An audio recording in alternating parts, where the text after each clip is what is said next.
Assalamualaikum warahmatullahi wabarakatuh. Halo semuanya, perkenalkan nama saya Nur Aprilia Ramdhani dari program studi Pendidikan Ekonomi kelas S2D. Saya akan memenuhi tugas filsafat ilmu mengenai logika dalam filsafat ilmu. Yang pertama, ada latar belakang. Di dalam kehidupan sehari-hari, kita sering sekali mendengar perkataan alasannya tidak logis, argumentasinya logis, kabar itu tidak logis. Maka, logis di sini adalah masuk akal. Dan tidak logis itu adalah sebaliknya. Ilmu yang kita pelajari karena manfaat yang dapat kita ambil. Lalu, apa sih manfaatnya kita belajar logika? Manfaatnya membantu manusia berpikir lurus, efisien, tepat, teratur, dan dapat membantu manusia untuk menemukan kebenaran, sehingga terhindar dari kekeliruan. Yang kedua, ada pengertian logika. Logika dalam bahasa Yunani adalah logos, yang artinya hasil pertimbangan akal pikiran yang diutarakan lewat kata-kata. Sebagai ilmu, logika itu disebut dengan ilmu logika atau ilmu pengetahuan yang mempelajari kecakapan untuk berpikir secara lurus, tepat, dan teratur. Nah, kata logis ini dapat diartikan juga sebagai masuk akal. Yang ketiga, ada logika dalam cabang filsafat. Filsuf-filsuf Yunani kuno tidak jarang banyak sekali yang mencoba membantah pikiran yang lain dengan menunjukkan kesesatan penalarannya. Maka dari itu, logika ini digunakan untuk menunjukkan pembuktian. Itulah sebabnya mengapa logika menjadi hal inti atau pokok dari filsafat. Selain itu, ketika kita berfilsafat, kita juga menggunakan logika dan penalaran kita dalam memecahkan suatu permasalahan. Yang keempat, hubungan antara filsafat dan logika. Keterkaitan ilmu filsafat dan logika yaitu logika dijadikan sebagai dasar filsafat dan sebagai sarana ilmu yang dijadikan sebagai jembatan penghubung antara filsafat dan ilmu. Logika juga sama-sama dipelajari oleh ilmu matematika dan filsafat. Hal itu menyebabkan filsafat menjadi ilmu yang bercirikan spekulasi, keraguan, rasa penasaran, dan ketertarikan. Berikutnya, manfaat logika dalam pengembangan ilmu. Yang pertama, logika menyatakan, menjelaskan, dan menggunakan prinsip-prinsip abstrak yang dapat dipakai oleh semua ilmu pengetahuan. Yang kedua, logika menambah daya pikir abstrak sehingga melatih dan juga mengembangkan daya pemikiran dan menimbulkan disiplin intelektual.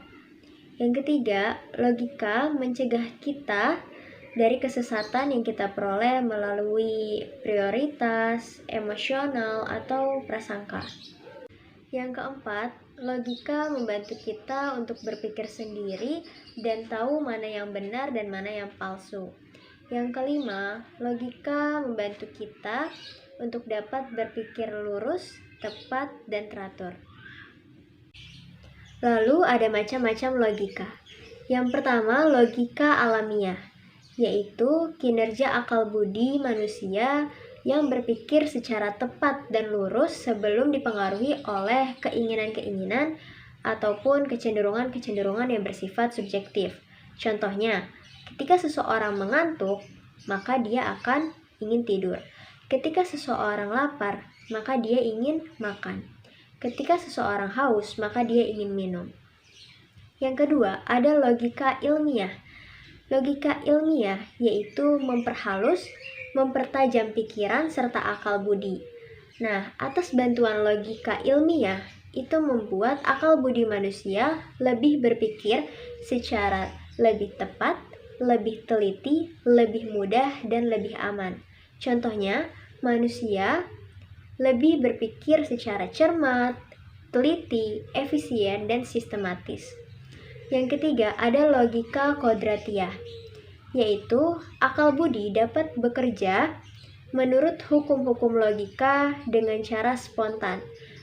Namun dengan begitu manusia tetap bisa dipengaruhi oleh keinginan-keinginan atau kecenderungan-kecenderungan yang bersifat subjektif. Berikutnya ada pengertian penalaran, yaitu suatu kegiatan, suatu proses, atau suatu aktivitas untuk menarik kesimpulan atau membuat pernyataan baru di mana pernyataan baru itu benar dan kebenarannya itu dapat dibuktikan dan juga sudah diasumsikan. Nah, lalu proses bernalar ini berpengaruh pada penarikan kesimpulan karena dalam prosesnya tersebut itu terdapat faktor subjektif, yaitu pertimbangan-pertimbangan yang menguntungkan untuk dirinya. Lalu ada juga faktor objektif, yaitu nilai-nilai yang berlaku secara umum. Penalaran dibagi menjadi dua, yaitu ada penalaran induktif dan penalaran deduktif. Penalaran induktif yaitu proses menarik kesimpulan yang berupa prinsip dan sikap yang berlaku secara umum, berdasarkan fakta-fakta yang bersifat khusus. Sedangkan penalaran deduktif yaitu bermula dari peristiwa umum yang telah diketahui dan diyakini kebenarannya. Dan penalaran deduktif itu membuat kesimpulan yang baru yang lebih khusus. Nah, contoh sederhananya dari penalaran deduktif yaitu adalah silogisme. Materi yang terakhir adalah silogisme, yaitu proses penalaran dari dua pernyataan diambil satu pernyataan baru yang disebut konklusi. Contohnya, ada premis pertama yaitu jika matahari terik, maka jemuran kering. Premis kedua, sekarang jemuran kering. Konklusinya, maka matahari terik.